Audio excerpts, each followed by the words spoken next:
જામનગરમાં ધ્રોલ તાલુકાના હરિપર ગામે એક કારખાનાની પાછળ આવેલા મકાનમાં કથિત ધર્માંતરણની પ્રવૃત્તિ ચાલતી હોવાના આક્ષેપો કરતા હિન્દુ સેનાએ દરોડો પાડી મામલો બહાર આવ્યો હોવાનું સામે આવ્યું છે। હિન્દુ સેનાના જણાવ્યા મુજબ દર રવિવારે સેવા અને પ્રાર્થના સભાના બહાને આદિવાસી શ્રમિકોને એકત્ર કરી હિન્દુમાંથી ખ્રિસ્તી ધર્મ અંગીકાર બનાવવામાં આવતો હતો। સ્થળ પરથી ધાર્મિક સાહિત્ય, બાઇબલ, ભજનોની પુસ્તિકાઓ અને અન્ય શંકાસ્પદ દસ્તાવેજો મળી આવ્યા હોવાનો પણ દાવો કરવામાં આવ્યો છે।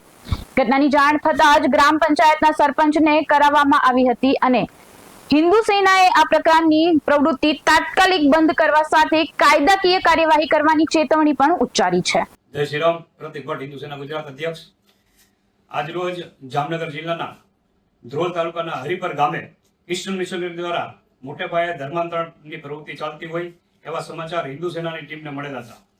જ્યાંથી સૌરાષ્ટ્રના પ્રમુખ ગૌરવ મહેતા દ્વારા આખી ટીમ દ્વારા તપાસ થતા હરિપર ગામમાં દર રવિવારે ભોળાભાળા હિન્દુઓને ધર્માંતરણ કરાવવા માટે ભોજન અને મોટા લાલચ આપી અને મિશનરી દ્વારા કાર્યવાહી થઈ રહી છે।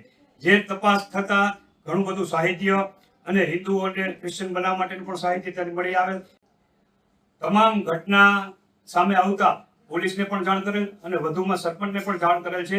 સાથોસાથ જે ગૌરવ મહેતા સૌરાષ્ટ્રના ઉપપ્રમુખ છે તેમની સાથે આખી ટીમ જોડાયેલી હતી, જેમાં કેશવ ચૌહાણ, ભગીરથસિંહ જાડેજા અને વિનુભાઈ તેમજ ગૌરવ સોલંકી ત્યાં ઘટના સ્થળે પહોંચ્યા હતા અને તમામ ક્રિશ્ચન મિશનરીનો પર્દાફાશ કરેલો હતો। જય શ્રી રામ।